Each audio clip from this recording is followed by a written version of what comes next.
Olá, bem-vindos. Estamos entrando no ar com mais um resumo do dia, o seu jornal da noite do seu canal Causa Operária TV, o canal combativo, revolucionário de luta pelos interesses dos trabalhadores, contra os golpistas, sem rabo preso, com os patrões, com os grandes capitalistas, os inimigos do povo. Hoje é quinta-feira, dia 3 de dezembro, nosso programa de número 635, se eu não estiver errado, porque eu falei aqui sem olhar exatamente. Acertei o número, a memória não me falhou tanto assim ainda. Bom, é, no programa de hoje, né, é um programa muito importante, porque nós vamos procurar destacar aqui não só os acontecimentos do dia de hoje, mas também uma perspectiva, né, uma alternativa diante dessa situação. Por isso que, diante da enorme campanha, né, que vem crescendo nos últimos dias, vem se intensificando, de ataques ao ex-presidente Lula, né, e aos próprios dirigentes do PT, que são seus aliados, o nosso chamado é para reagir a essa ofensiva, né, para derrotar a ofensiva golpista, mobilizar por Lula presidente. Nós vamos debater aqui esse problema, a campanha da direita. Nós vamos falar também no programa de hoje, né, o Brasil ultrapassou a marca de 175 mil mortos, né, e na discussão aí entre os políticos que fazem disso simplesmente motivo para fazer campanha, enquanto não adotam nenhuma medida em favor do povo, eles mesmos estão apontando que até março, sem vacinação, o país pode ter pelo menos mais 60 mil mortos. Bom, tem a notícia positiva, não dada sem grandes destaques pela imprensa brasileira, de que a Rússia apresentou aí às Nações Unidas a sua vacina e anunciou que iniciou a vacinação. Né? E nós vamos ver lá, inclusive vamos ver quem são os primeiros a serem vacinados lá na Rússia. Bom, o Mourão entrou na fila também e disse que também ele quer uma nova liderança para o PT. Todo mundo. Tem uma fila enorme, né, de todo mundo querendo dar o pitaco no Partido dos Trabalhadores, até gente de direita. Agora foi o general Mourão, mas nós vamos destacar também aqui protestos de setores de dirigentes do Partido dos Trabalhadores contra essa política. Bom, e o mundo, né, destaque no nosso noticiário internacional, deve completar amanhã mais de 1,5 milhão de mortos na pandemia da Covid. E a briga toda da burguesia é para deixar a população morrer e salvar as empresas capitalistas e faturar bilhões em torno do negócio ultralucrativo da vacina. Bom, esses são os principais destaques do nosso programa de hoje, e a gente quer começar pedindo que você que está aí nos acompanhando compartilhe, espalhe, aí convide todo mundo para assistir esse importante programa, que nós vamos procurar debater aqui junto com vocês as perspectivas diante da situação, e para comentar, apresentar e comentar as principais notícias do dia junto comigo, está aqui a companheira Lília Miranda. Boa noite, Lília.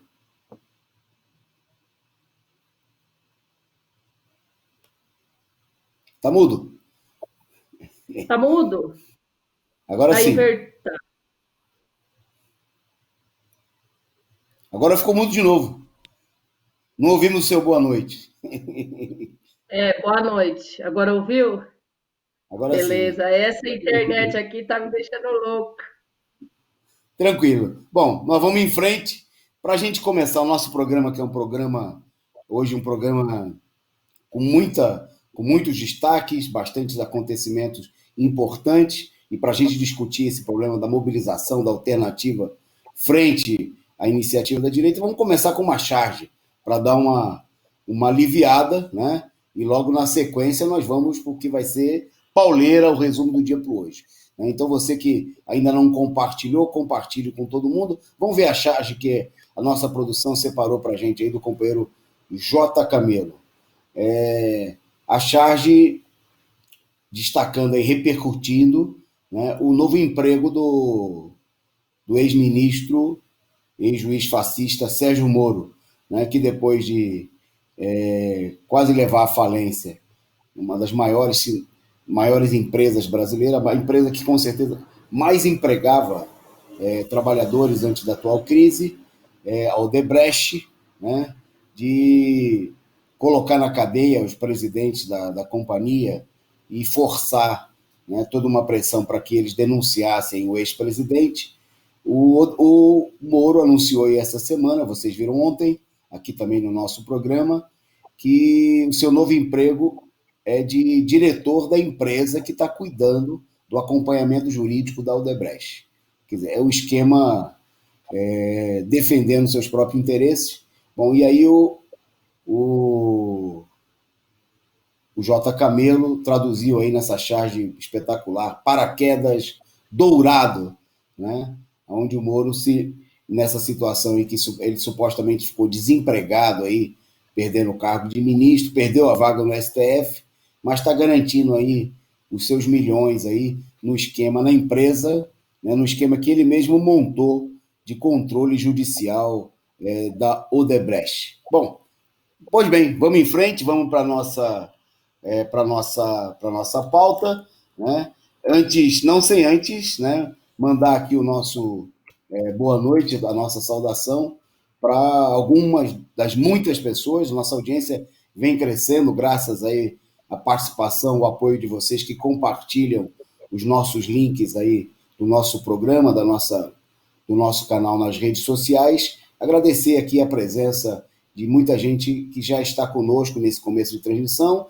Mandar também a nossa saudação para aqueles que nos assistem, né? Tem sido aí milhares de pessoas que vêm assistindo o nosso programa na reapresentação, na madrugada, no dia seguinte, né? Nosso programa vem alcançando aí um número expressivo de visualizações, então queria agradecer você, pedir a você que compartilhe, coloque aí nos grupos de Facebook, do WhatsApp, em todas as demais redes sociais, no Telegram, no Twitter. Então, boa noite aí para o Rude Pride. Muita gente, sou eu, desta vez eu consigo. Para que postar só tendo Face. Lembrando que muita gente estava assistindo agora há pouco o programa Tição, programa de Preto, né? Então, agradecer vocês que estavam aí, que permanecem conosco aí na nossa transmissão.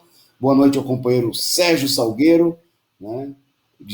Já chegou destacando que em Piracicaba, o fim da eleição fez dobrar os casos de mortes por infecção de Covid. É um quadro geral que nós vamos falar daqui a pouco desse quadro aí. Boa noite para a nossa amiga Ana Matos, né? Chegando sempre por aqui conosco, o Carlos Sampaio, dizendo que a Globo está fazendo uma campanha da vacina da Pfizer, né? Que requer refrigeração de mais de 70 graus abaixo de zero, né? Exatamente. Mas aqui o nosso programa vai falar da vacina russa que a Globo não quer divulgar, né? O Sou Eu, né, que chegou também junto conosco aqui, o nosso companheiro Orlando Júnior, né? Agradecer então a todos vocês a presença, pedir que vocês compartilhem,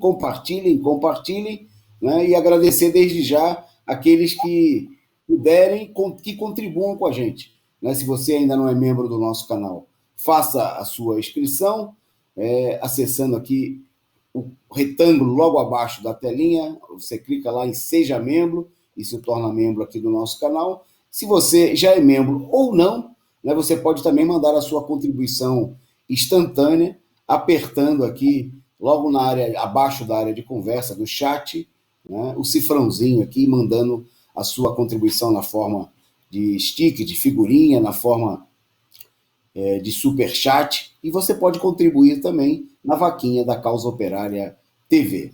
Né? Nós contamos e precisamos muito da sua contribuição para manter funcionando, né, e incrementando a nossa atividade e as nossas campanhas que vão se intensificar no próximo período. Bom, boa noite também aí, Fabiano Proletário, chegando junto por aqui. Vamos lá para a nossa pauta, então, companheira Lília. Vamos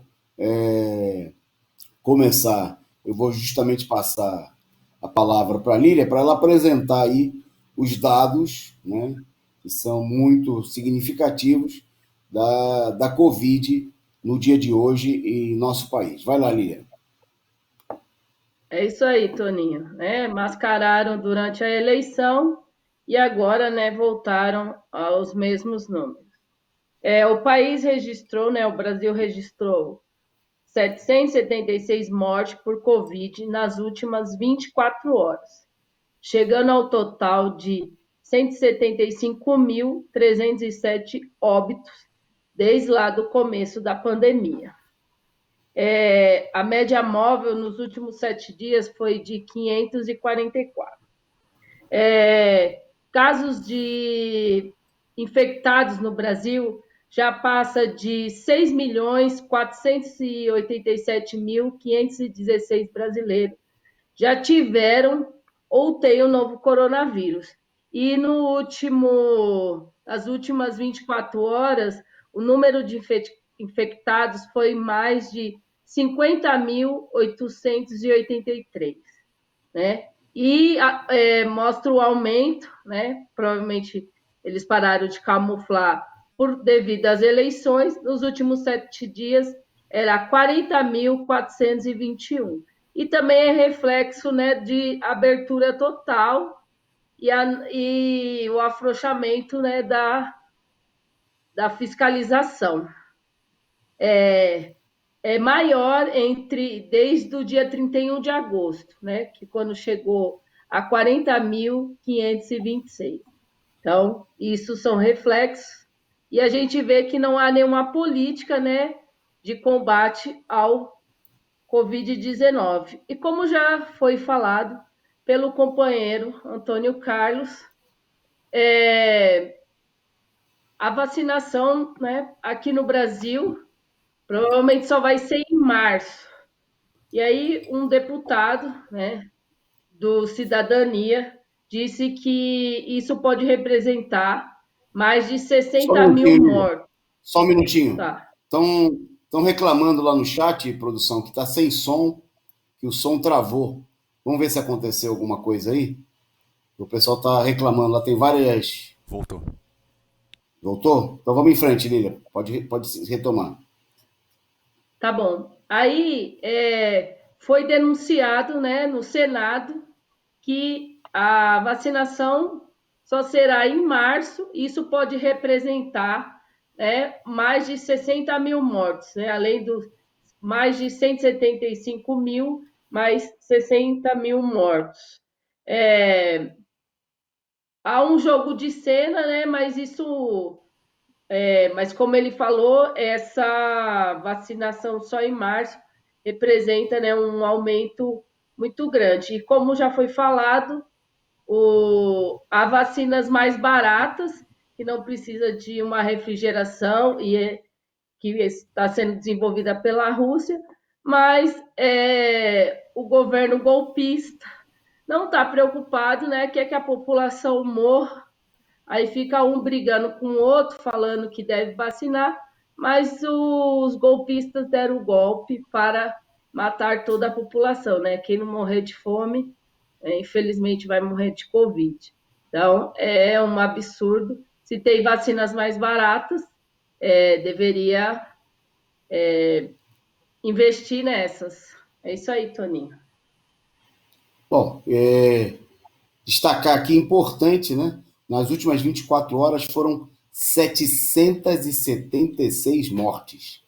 Né? Em termos de morte, nós já estamos caminhando de novo, né? Infelizmente, para uma situação de. Nós estamos próximo de chegar aí nos próximos dias, perto de chegar nos próximos dias, a mais de 1.000 mortes nessa escalada. Né? Um sintoma muito claro disso é o aumento de 37% na variação do número de casos nos últimos 14 dias. Quer dizer, a tendência aponta, né, para um crescimento aí,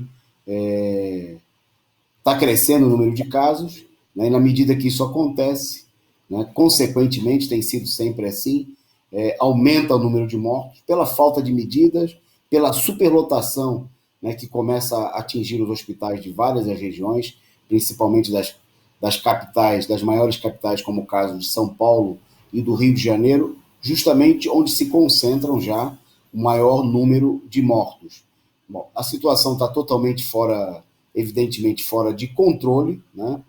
Bom, e no meio disso daí, tem até uma imagem separada pela produção, o Dória resolveu fazer propaganda, posando ao lado, né, do carregamento de vacinas e fazer demagogia. Anunciou hoje que vai começar a vacinação em janeiro. Né? Em todo o mundo, a gente vê aí uma enorme disputa política e econômica, né, em torno do problema da vacina. Né? Então, como a Lília destacou, o anúncio aí feito no próprio Senado, né, na discussão, na votação que estava sendo realizada agora há pouco, sobre a votação de liberação de recursos, né? O senador Alessandro Vieira, que não é um esquerdista, é um senador do partido golpista, do Cidadania, ele que é lá do Sergipe, disse que se trata de um crime de responsabilidade, para não falar de crime comum, né, na sua retórica demagógica, que não sejam tomadas medidas para garantir a vacinação da população. Agora, aqui nós vamos ter pela frente, né, além do enorme crescimento da mortandade, né, a política para lá de criminosa de todos os governos, encenando aí uma disputa política, enquanto é necessário destacar também que, por exemplo, o Dória adota essa medida aí para encobrir o fato de que não há atendimento, não há testagem em massa, nunca teve, né?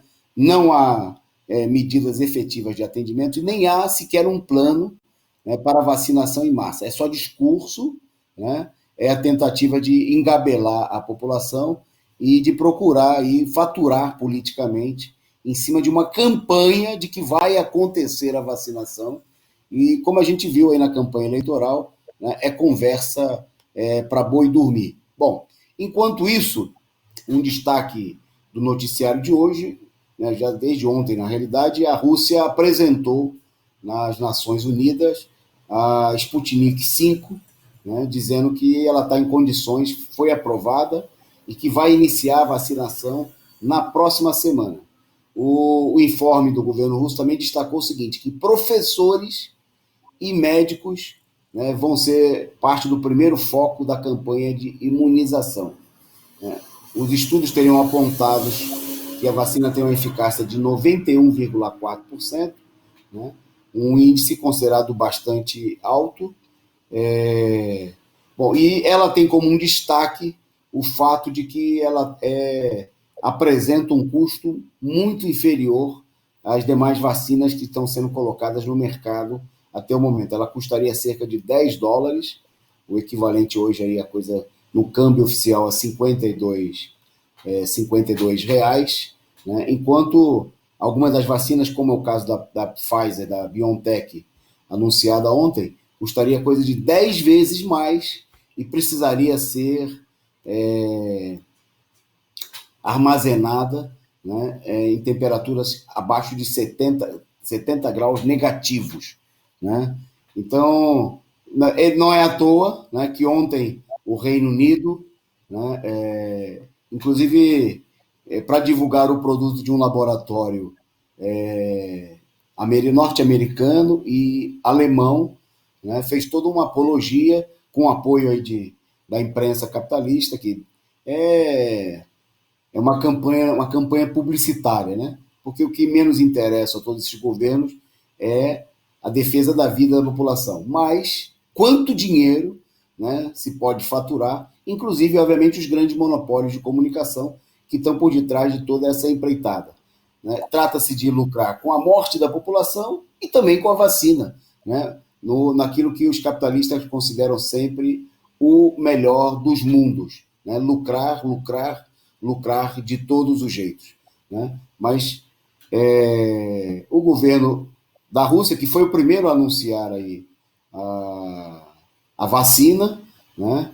Houve toda uma campanha, inclusive, para procurar, vocês devem estar lembrando, depreciar a vacina russa, dizendo que o governo russo tinha feito atos de espionagem, né, para cometer o crime de descobrir a vacina dos outros, né?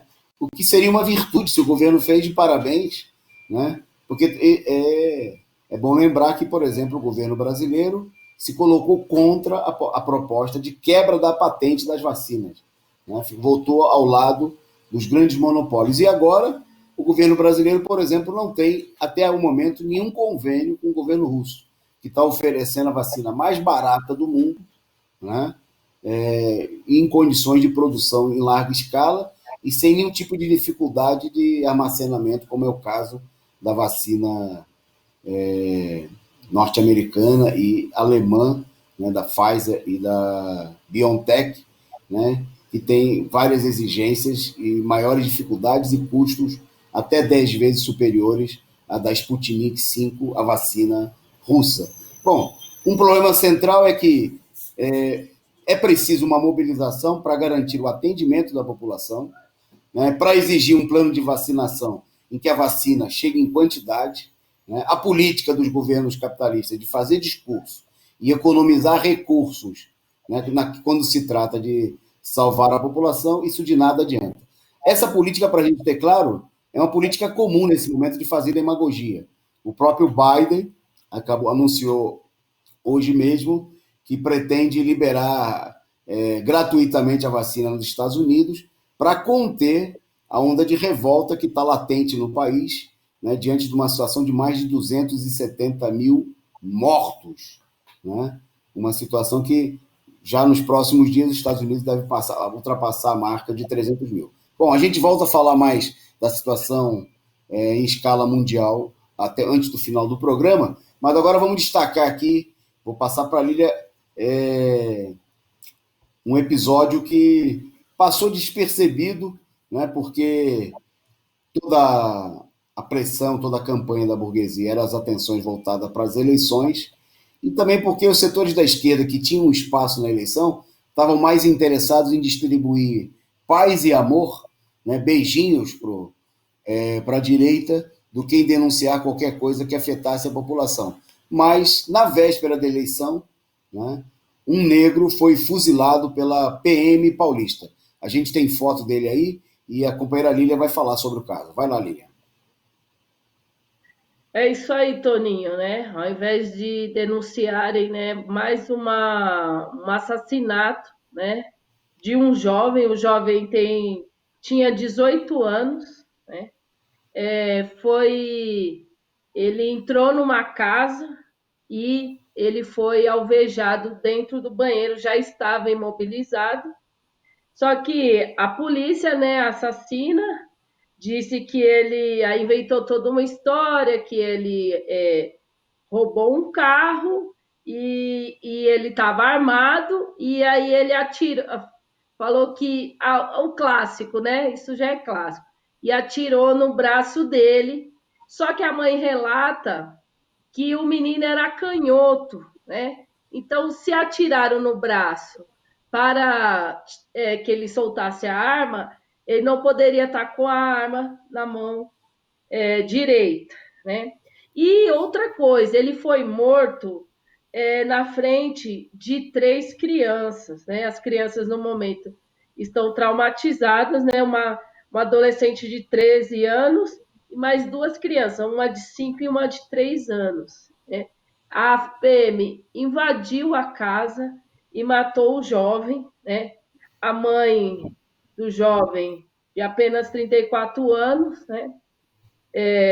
Evangélica, que disse, né? Meu filho, ela falou, eu acredito que todos um dia vão morrer, mas não esperava que meu filho fosse levado, né, desse jeito. Mais um jovem foi morto, né? No dia 25/11, né, algo corriqueiro, infelizmente, nas favelas. E aí o pessoal se revoltou, lógico, né? Mais um jovem morto. Aí houve protestos, né, contra o assassinato de um jovem que já estava imobilizado. E vale lembrar que agora, de acordo com uma lei que foi feita pelo Jair Bolsonaro, não precisa, você só escuta os PMs, né? Então o PM vai lá e fala o que eles querem, né? Não precisa mais escutar outras testemunhas, só depois, né, de Os PMs têm 24 horas para dar a versão deles. Né? Não, a mãe alega que não fizeram boletim, ela não conseguiu o boletim de ocorrência, ela foi no ML com todos os documentos do jovem, o ML não queria liberar o filho dela, queria que ele fosse enterrado como indigente. É mais um caso triste, né? Um caso absurdo. Né? Isso mostra, mais do que nunca, que a gente tem que pedir o fim da PM. Né? Esses candidatos deveriam ter usado, né, a tribuna para falar sobre fim da PM, tudo que acontece nas favelas, né, no pessoal pobre que é massacrado, mas aí eles ficam fazendo demagogia. Isso mostra, né, que PSOL e outros partidos estão dentro do jogo, né, da burguesia, de ficar batendo nas costas dos outros, desses assassinos, né? Bruno Covas, Dória, né, assassinos da população, que agora, depois do golpe, a polícia tem carta branca para matar e contar a versão que quiser e voltar para casa e ter até uma recompensa, né? Porque pelo número de mortes, você ainda ganha uma recompensa da PM. Um absurdo. É isso Produção, vou aí. pedir para a produção colocar para a gente de novo aí a foto do jovem, do Wayne Sabino, né? Ainda ontem a gente destacava aqui a lembrança de um ano das mortes lá em Paraisópolis. O Wayne tinha apenas 18 anos, né? Um rapaz novo aí, cheio de vida, né? Veja que a PM invadiu a casa, quer dizer, mesmo que houvesse necessidade, ainda suponhamos que o N tivesse cometido aí algum desvio, se é que foi verdade, né? Se ele não está sendo morto apenas, se ele não foi perseguido, porque morto não havia nenhuma justificativa para matar, para executar.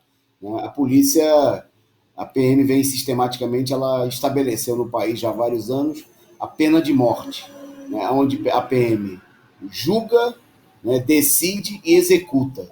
Né? Embora a pena de morte não exista na lei, no ano passado foram 6.357 pessoas assassinadas pela polícia. Né? E em sua maioria são negros, como o N. Né? E aí chamou a atenção, enquanto a Lília falava aí do caso do jovem morto na periferia aqui em São Paulo, lá em Sapopemba, passava aqui na legenda do nosso canal uma matéria que está sendo divulgada aqui da Causa Operária, do Diário Causa Operária, né? Vocês têm aqui embaixo da nossa telinha, né? causaoperaria.org.br, uma matéria lembrando do posicionamento do candidato da esquerda que a direita escolheu para ser o candidato predileto da direita nessa eleição, Guilherme Boulos. Então, a política dele é de contra-radicalização. Né?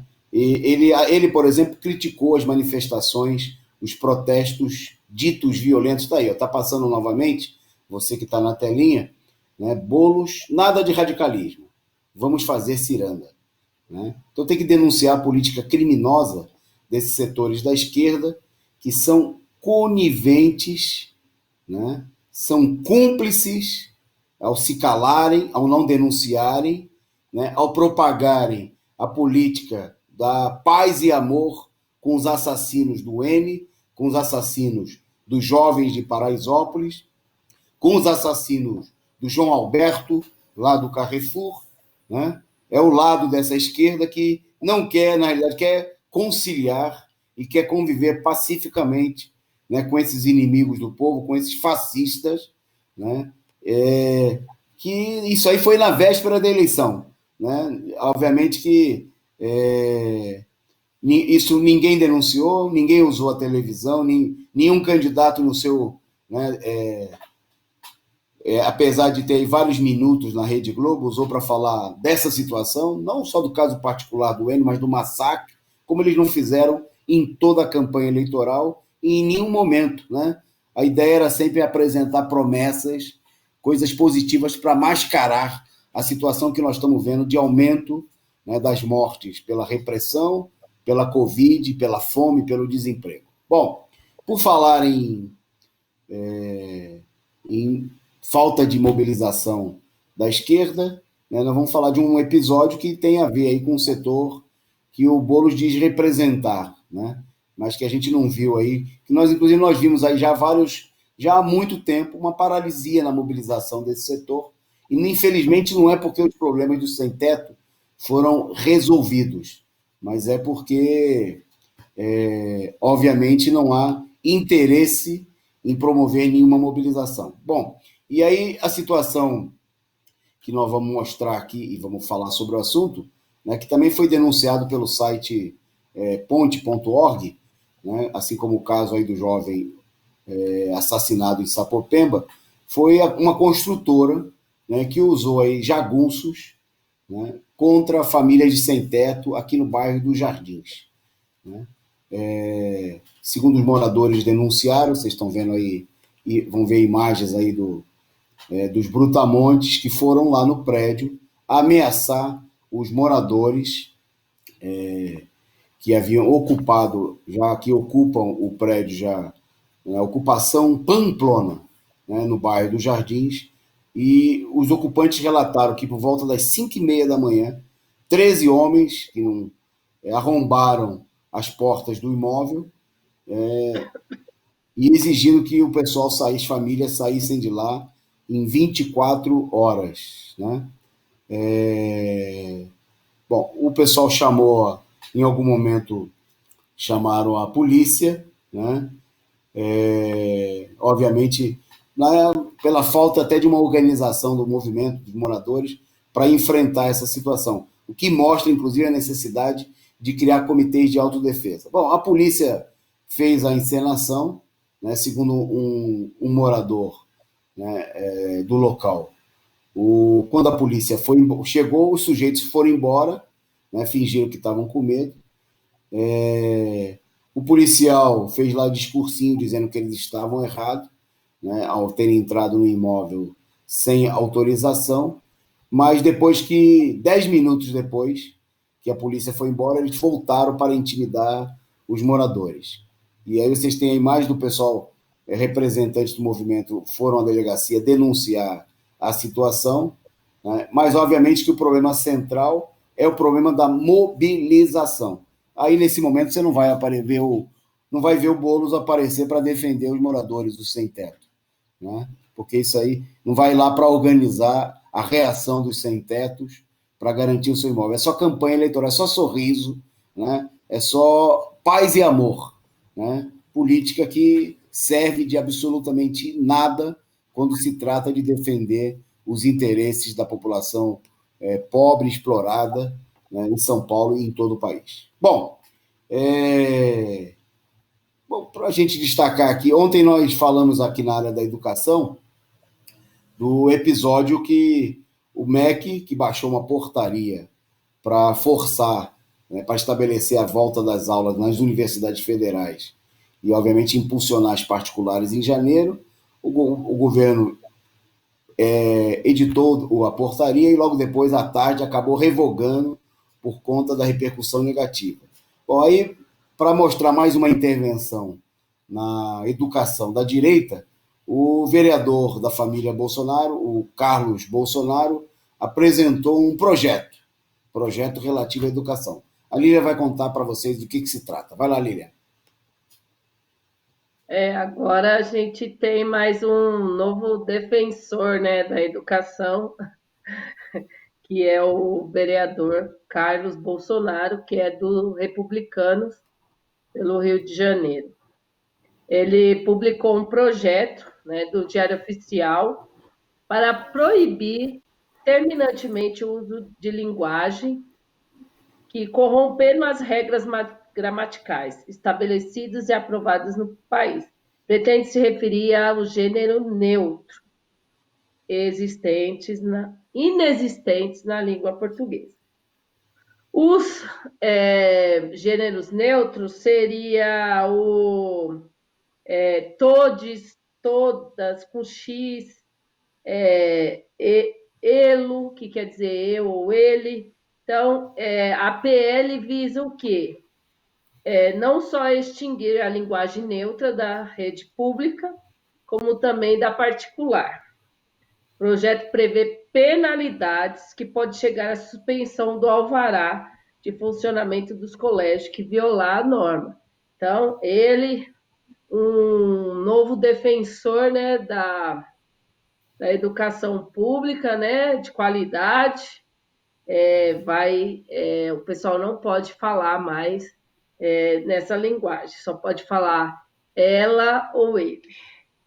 É isso aí, mais um absurdo, né? Isso é defender a educação?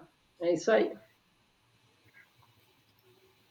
É isso aí. Bom, Lilian, queria aproveitar aqui e a gente mais uma vez pedir aqui aos nossos amigos internautas, né, a contribuição para divulgar o nosso programa, espalhar o link nas redes sociais e também mandar aí a sua contribuição, o seu super chat, né, a sua figurinha, né, e mande junto com a sua mensagem para a gente divulgar aqui, né? Opa, tem reclamação de novo de sem som, mas acho que já está, não sei se já está, me digam aí se está funcionando, pedir ao pessoal no canal, né, e pedir vocês aí que contribuam para a gente melhorar. Bom, obviamente que nós somos totalmente contrários a todo tipo de modismo, né? Como é o caso desse negócio da linguagem neutra, né? Mas nós somos favoráveis, acima de tudo, à liberdade de expressão, né? Não somos favoráveis nem a impor nada, né? E pior ainda, proibir, né, que as pessoas se expressem da maneira como bem entendam, né? Trata-se, obviamente, de uma política profundamente reacionária, mas mostra também que a direita, ela, em certos aspectos, ela age muito de forma semelhante à esquerda, em cima de coisas efêmeras, né, de uma política de aparências, para criar uma polêmica artificial, né? A polêmica sobre a forma da grafia e não sobre as condições de vida, né, reais da população. A polêmica sobre a conduta, sobre a aparência, e não sobre o fato de que nós temos 6.357 mortos pela PM e que a polícia militar precisa ser dissolvida, né? Quer dizer, então a esquerda e a direita se perdem aí nessa ciranda. Na realidade, o Carlos Bolsonaro ele é um cirandeiro da esquerda, da direita, né? Um cirandeiro que brinca aí com coisas. Obviamente que essa política impulsiona uma ação reacionária, né, contra os setores oprimidos, da mesma maneira que a política de setores da esquerda, que não enfrentam a situação, que não chamam os trabalhadores a se organizar e a se mobilizar, né, facilitam essa política e propõem, por exemplo, que os trabalhadores joguem beijos, né, para a polícia quando reprime, né, façam discursos, né, quando a gente tem aí milhares de pessoas como o jovem que nós vimos agora de Sapopembas, assassinados aí pelas mãos da PM assassina, milhares de moradores sem terra e sem teto, né, como a gente viu agora há pouco, sendo expulsos por grupos de jagunços. É preciso organizar a reação dos trabalhadores, né, o direito à autodefesa. Bom, vamos em frente na nossa pauta. Vamos iniciar aqui um primeiro tema da nossa pauta política, se bem que todos os nossos temas, né, até agora, mais diretamente ligado aí aos políticos, aos partidos, né? Nós tivemos aqui, estamos vivendo aí uma semana em que a direita procurou tirar proveito do resultado eleitoral que ela construiu através de uma imensa fraude, né, para desfechar duros e pesados ataques contra o principal partido da esquerda do ponto de vista eleitoral, o maior partido da esquerda, e a sua principal liderança, o PT e o ex-presidente Luiz Inácio Lula da Silva. Bom, não faltou crítica de lugar nenhum, né? Da direita, os balanços apresentados aí pela Rede Globo, pelos grandes monopólios da imprensa golpista, o Globo, Folha de São Paulo, Estadão, Zero Hora, Gazeta do Povo, Estado, Diário do Nordeste, Correio Brasiliense, etc, etc, etc, né? Procurando apresentar que o resultado do PT era praticamente uma liquidação do partido, né? E particularmente da principal liderança, da sua principal liderança, o ex-presidente Lula.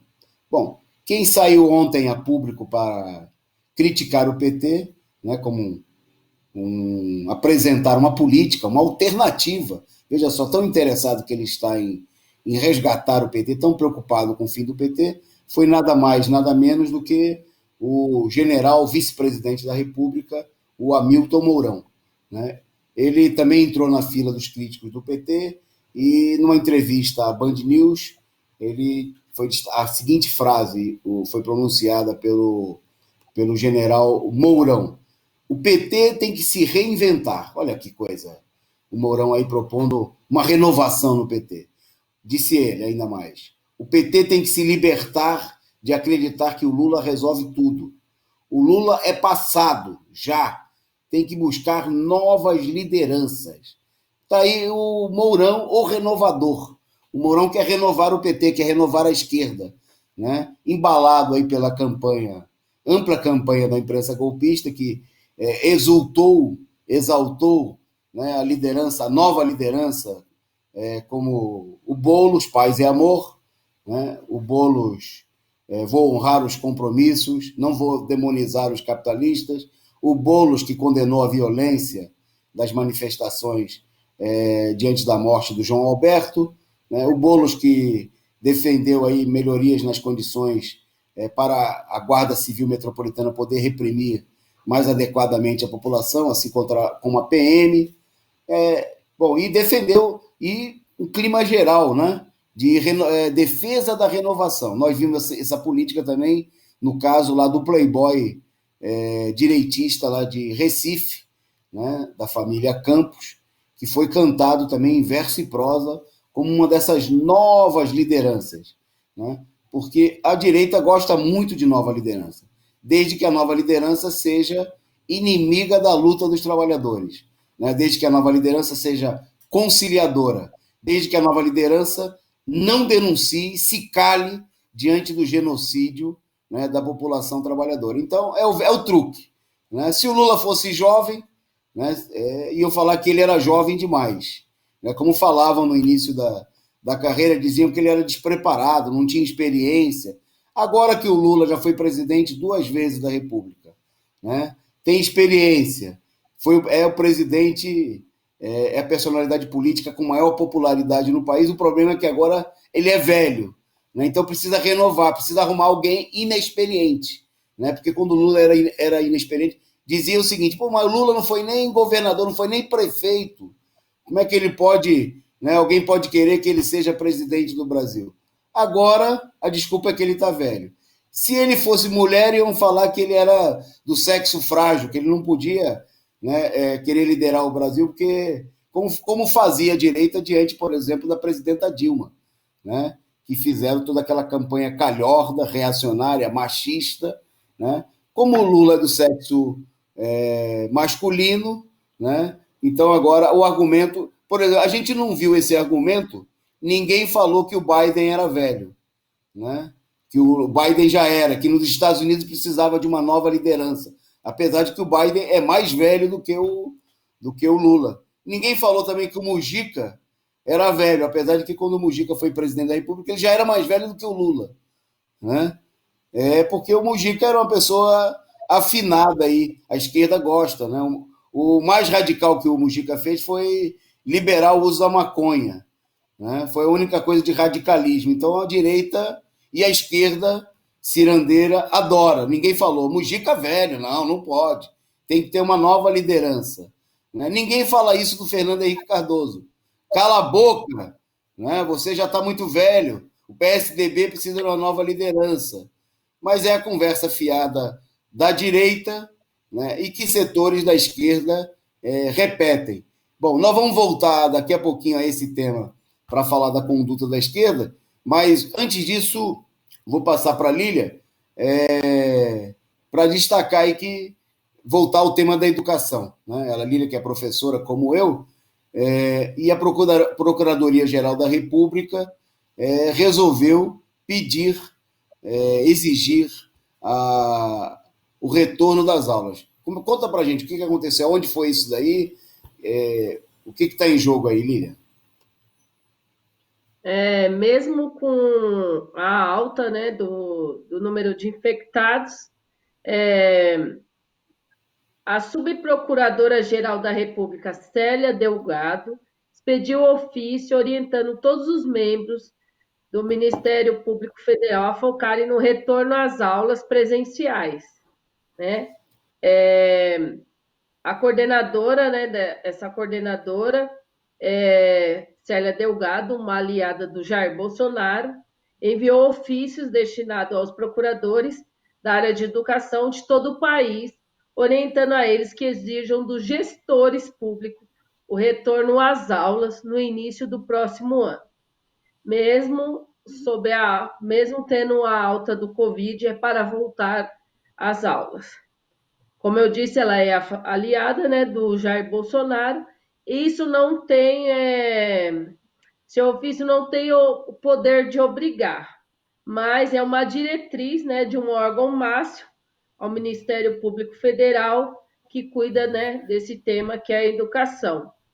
É uma recomendação aos procuradores, né, e aos poderes públicos exigindo a volta às aulas. Célia Delgado é uma aliado, né, do Aras, né, que é um procurador.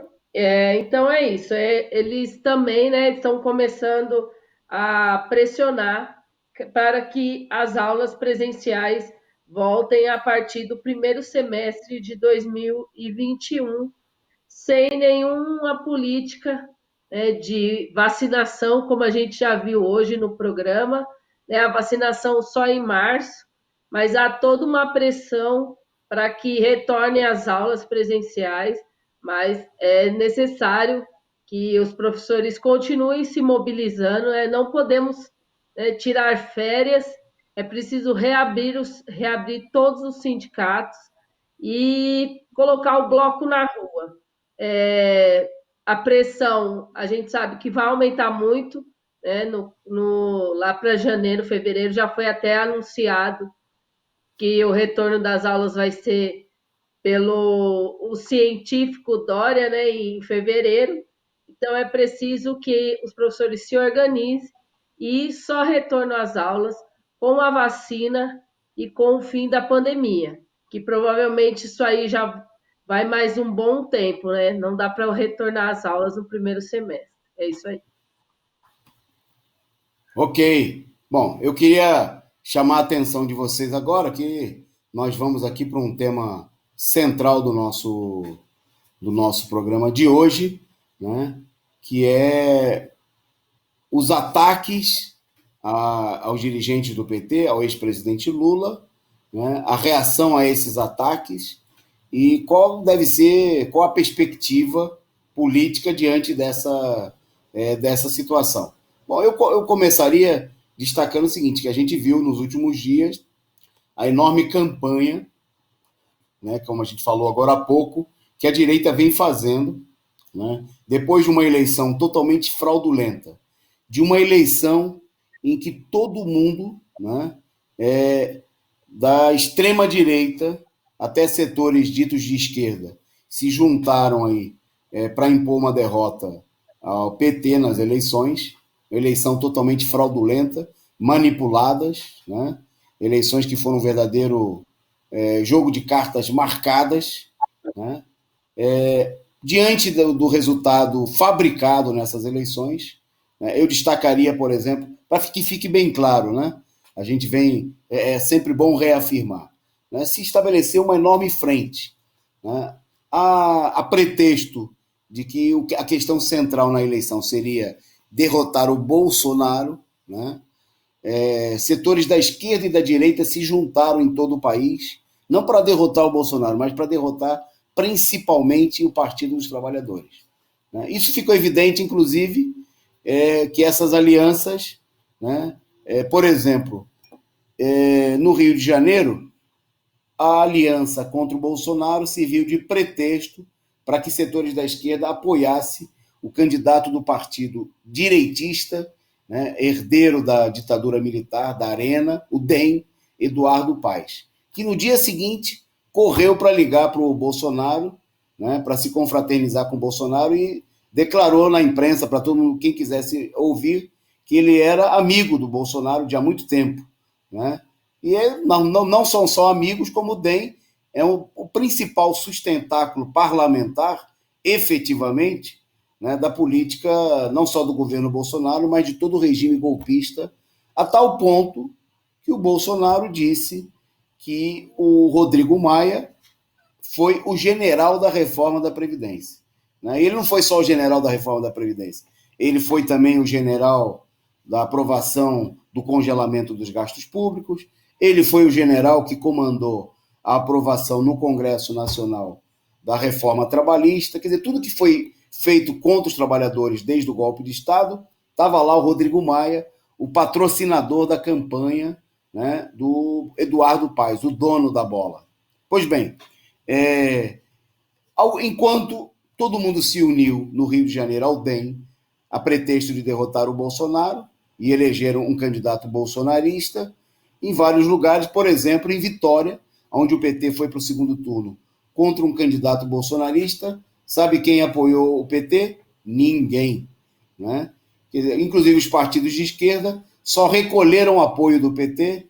Foi assim, por exemplo, em Porto Alegre, onde o PT ficou na vice da Manuela. Foi assim em Belém, onde o PT ficou na vice do Edmilson Rodrigues, né, ex-petista por 2 mandatos, que se elegeu agora porque foi prefeito pelo PT e porque foi apoiado pela direita, né, foi apoiado pelo PSDB, por vários setores da direita. Bom, em todo o país o pessoal se juntou exatamente contra o PT. Foi assim em Fortaleza, né, onde houve uma enorme frente, PDT, PSB, DEM, e tudo mais contra a candidata do PT, para tirar a candidata do PT no segundo turno. O Ciro fingiu até que estava estabelecendo um diálogo com Lula. Vocês devem lembrar. Vamos falar daqui a pouquinho mais em particular do Ciro. Mas é bom lembrar que antes do primeiro turno, o Ciro fingiu que estava reatando relações com Lula, né, para ficar bem lá diante do povo do Ceará e para levantar a bola do candidato dele, dizer que não precisava votar no candidato do PT, que ele mesmo, o Ciro era quase um lulista naquele momento.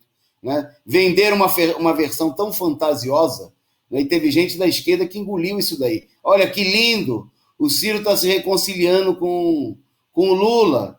Né? E aí na campanha eleitoral, o Ciro foi um dos artífices, daqui a pouco vamos tratar em particular desse canalha, da campanha da direita. Bom, a campanha ela chegou com força, né? Depois da ordem emanada do Comitê Central da Globo, do Partido Golpista, que fez toda uma análise da derrota do PT, da culpa do Lula, da presidenta do PT, da Gleice Hoffmann, aliada do ex-presidente Lula, chegou o PT com força. E aí os ratos, que são os primeiros a abandonarem o navio, como o Jacques Wagner, que já em 2018, né, ele mesmo declarou isso aí no ano passado, ele queria apoiar o Ciro Gomes, né, ele não queria que o PT tivesse um candidato próprio.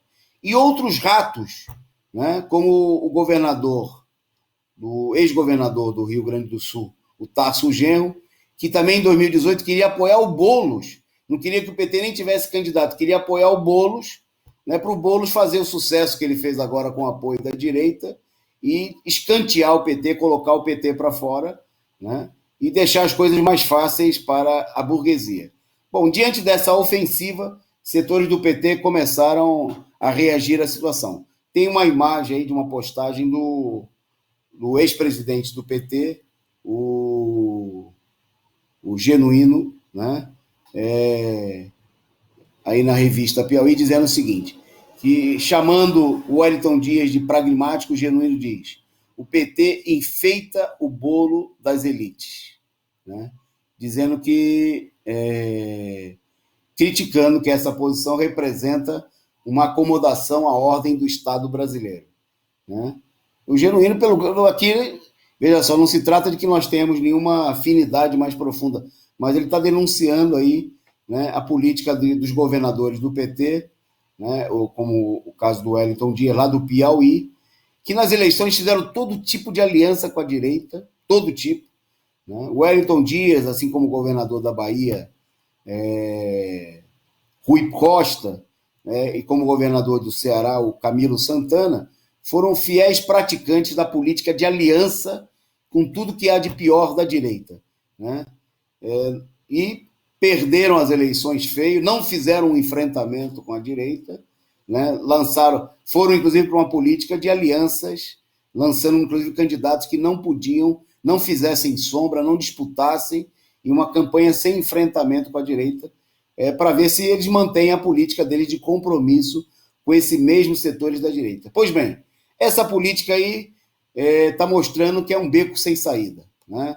Na mesma linha, eu destacaria, por exemplo, hoje eu li um artigo do Walter Pomar, dirigente do PT, da articulação da esquerda, criticando, né, essa política, criticando a conduta para lá de traíra, né, do Jacques Wagner, o senador da Bahia. O Pomar se referiu num artigo publicado no 247, dizendo que eu lembre, Lula convidou o Jacques Wagner para ser candidato à presidência da República em 2018. Jacques não quis, e o candidato foi Haddad. Portanto, olhando no retrovisor, não consigo entender a frase do Jacques Wagner. Não tem sentido ficar refém do Lula a vida inteira. Né? No artigo ele fala, inclusive, que foi o Lula que em vários momentos ficou refém, né, de vários setores do PT que impuseram ao Lula ser candidato, não ser candidato, e assim por diante. Né? E o Jacques Wagner saiu atirando, amigo da onça, né? Ele que nós já denunciamos aí vários momentos de trairagem. Né? Bom, o fato é que vários setores do PT, essa situação vem levantando uma revolta no interior do PT, né, contra essa política direitista. Né? Eu destaco aqui em São Paulo a vice-presidente do PT e presidente da POSP, também uma adversária política nossa em várias questões, né, principalmente no movimento sindical, mas que teve uma postura importante em vários momentos da luta dos trabalhadores, como no caso do golpe de Estado, criticou a política de pisotear o PT diante dessa situação, né, publicou um artigo. Bom, então tem muita gente da base do PT se revoltando contra essa política, mas nós queremos, e muita gente também que está vendo o caráter totalmente reacionário, né, profundamente reacionário, dessa política de ataques ao Lula e a presidenta do PT, a direção do PT, que tem um objetivo claro, né, que é evitar, muito claramente, que a esquerda possa ter uma alternativa política em 2022. Né? Tem um objetivo imediato, né, que é impedir que o povo reaja à matança que nós estamos vendo aí diante da crise da Covid, o aumento da fome, o aumento do desemprego, uma situação insustentável, né, para dezenas e dezenas de milhões de pessoas. Mas um aspecto fundamental é o seguinte: para mobilizar esse povo, né, é preciso uma arma poderosa, é a liderança do ex-presidente Luiz Inácio Lula da Silva, né, que não tem nada a ver com a idade dele, tem a ver com o papel importante que ele tem na luta política.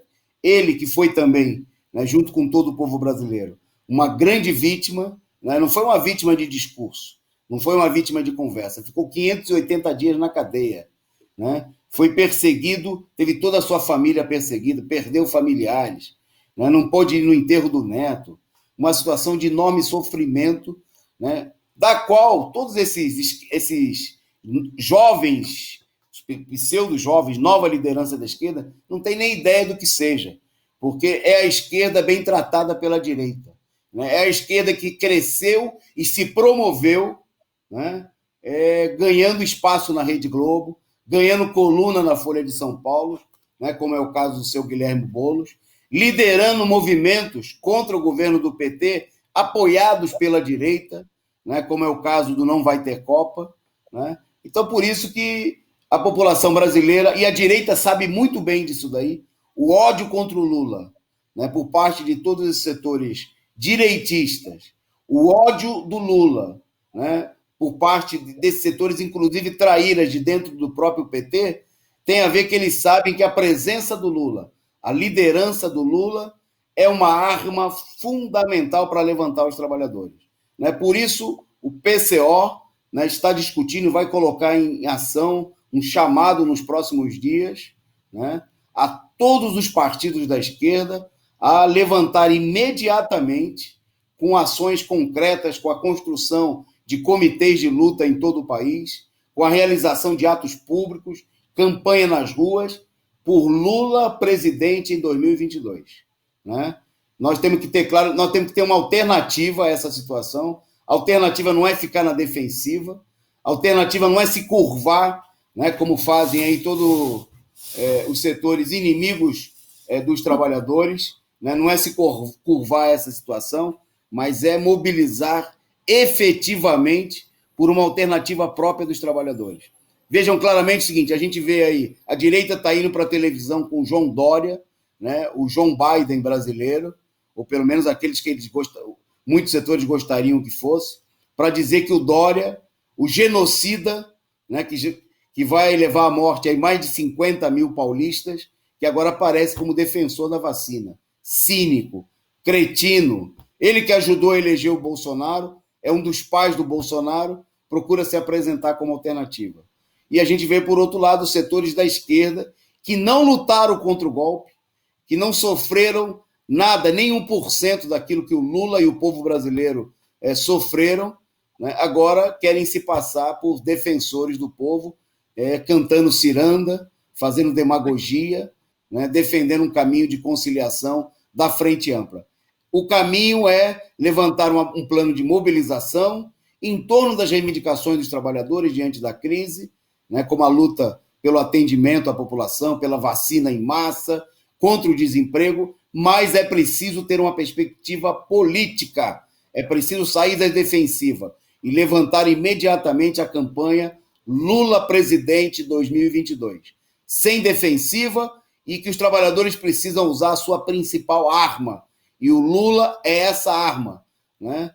E por isso a burguesia faz tanta questão, quer destruir essa arma dos trabalhadores para deixar os trabalhadores desarmados, e o povo ser colocado diante da seguinte alternativa em 2022. Ou vota no ruim ou vota no pior. Né? Então, ser obrigado a votar num suposto mal menor, como aconteceu nessas eleições em São Paulo e em vários estados, né? Diante de uma manipulação, de uma fraude violenta. Então, o caminho, né? Nós vamos debater esse problema, esse tema vai ser discutido aí com bastante atenção no sábado, na análise política da semana, com o companheiro Rui, mas já queríamos destacar, né, que a direção do Partido da Causa Operária está discutindo, vai colocar nas ruas a campanha Lula presidente, para a qual nós queremos somar forças com os companheiros do Partido dos Trabalhadores, né, e de todos os setores da esquerda que queiram levantar uma política alternativa, não se curvar, né, não se colocar aí de joelhos diante da política da direita golpista. É isso aí, companheiros. Nós vamos em frente, né?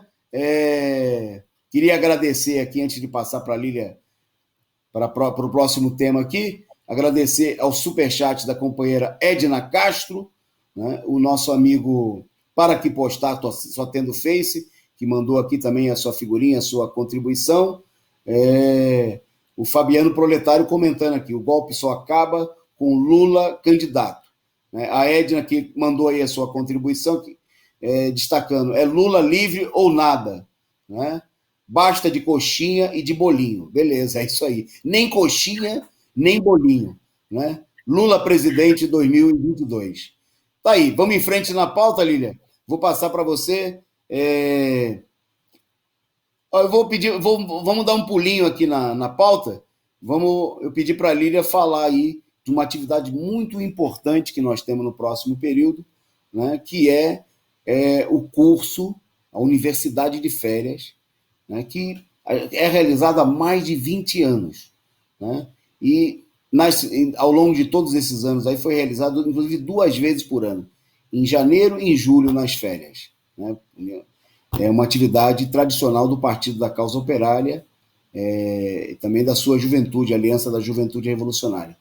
mas diante da situação de pandemia, de cuidados, né, que obviamente nós não podemos abandonar nesse momento, em janeiro vai ser realizada de uma maneira diferente. Então, vou passar para a Lília falar aí sobre qual vai ser o tema e o que vai acontecer, como é que vai ser a 46ª Universidade de Férias. Com você, Lília. É isso aí, Toninho. A 46ª Universidade de Férias o tema vai ser o que foi o stalinismo, né? Será nos meses de janeiro e fevereiro. E como você já falou, é o PCO e a Aliança da Juventude Revolucionária que promove a Universidade de Férias.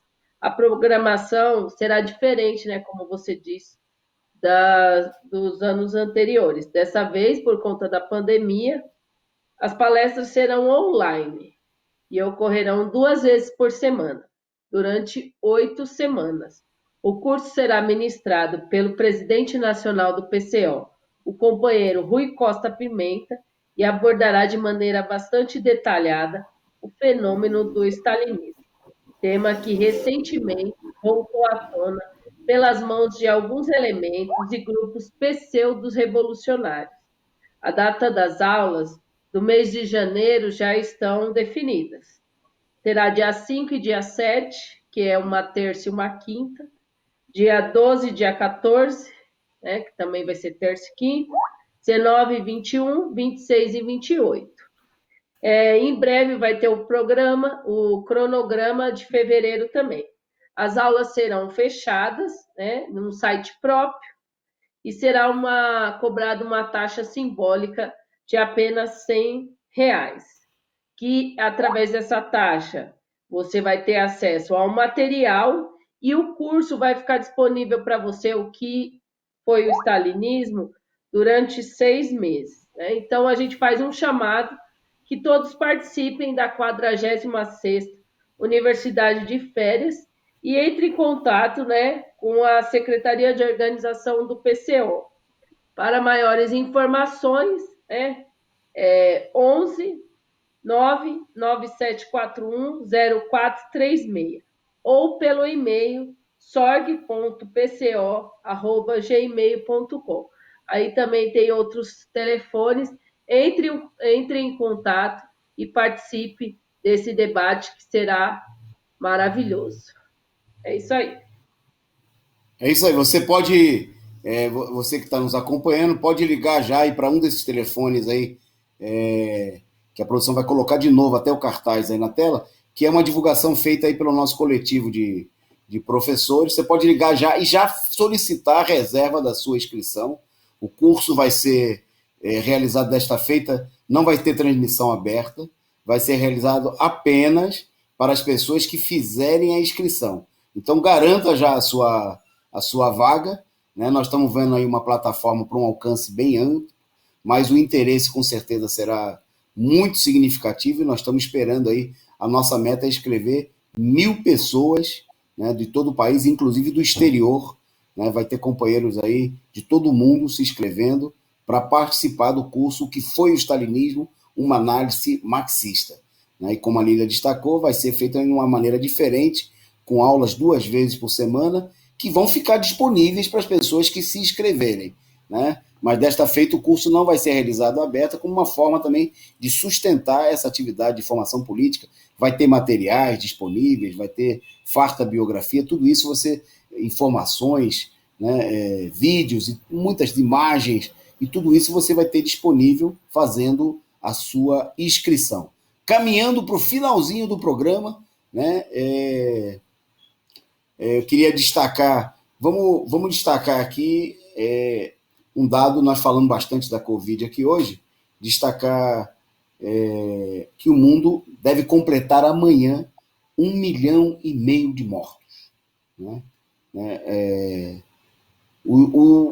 Essa situação se dá no momento em que a pandemia dispara em todo o mundo. Para a gente ter uma ideia, dados assim importantes, gravíssimos dessa situação, os Estados Unidos, por exemplo, tem nesse momento mais de 100 mil hospitalizados. Né? E o número de mortos em um só dia lá alcançou a marca aí de quase 3 mil, 2.804 mortos em 24 horas, né? O maior número até então, né? Bom, a situação mostra que está totalmente fora de controle, né? Não só nos Estados Unidos, a tal ponto que as autoridades temem que a situação piore ainda mais, já que mais de 150 mil pessoas estão testando positivo diariamente. Presta atenção, 150 mil pessoas testam positivo diariamente para o vírus no país, né? Quer dizer, nesse momento, o Brasil, os Estados Unidos e o Brasil são os dois países com mais mortes, né? Os Estados Unidos ultrapassou a marca de 273.800 mortos no dia de hoje, 800 mortos, e o Brasil, como a gente destacou no começo do programa, mais de 74.500, né? Em número de casos, o Brasil fica em terceiro lugar porque fica atrás da Índia, né? O que denuncia a enorme letalidade da doença aqui no país, né? Veja-se bem que a Índia é também um país pobre, com uma população de mais de 1 bilhão e 300 milhões de pessoas, né? O que significa aí 6,5 vezes a população brasileira, né? E tem menos mortos, né, nesse momento do que o Brasil. Embora tenha um número maior de casos, mas aqui a letalidade, o que tem a ver, obviamente, com a degradação, com as faltas de condições de assistência. Enquanto o seu Dória, né, e outros cínicos ficam fazendo encenação, né?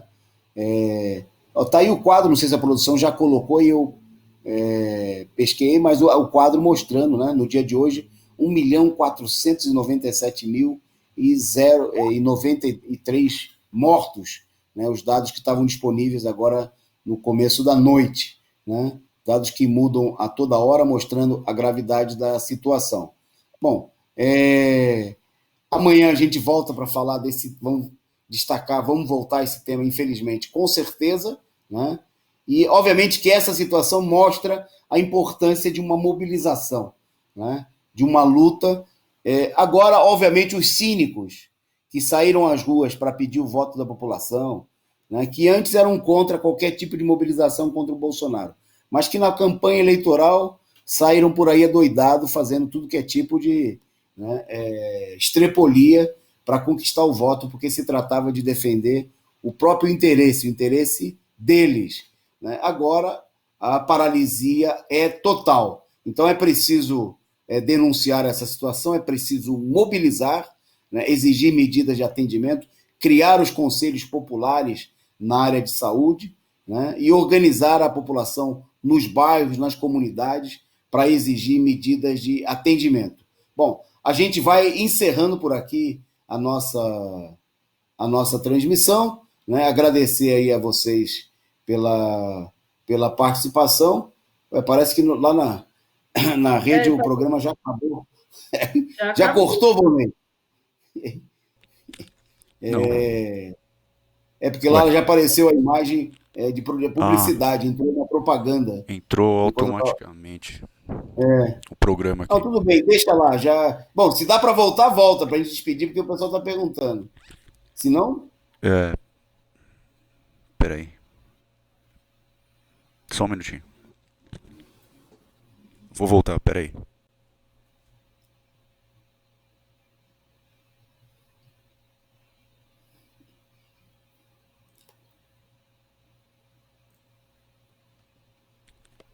Voltou.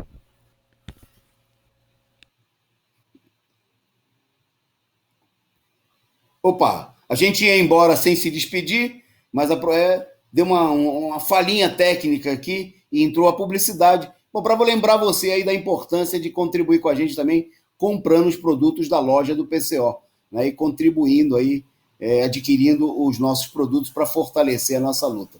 Mas nós vamos ficando por aqui. Destaque amanhã na nossa programação, às 14 horas, Análise Internacional, com o companheiro Rui Costa Pimenta, e uma surpresa amanhã. Amanhã, às 15 horas, tem um programa especial, com transmissão lá pelo 247, aqui pelo nosso canal, com o companheiro Rui Costa Pimenta.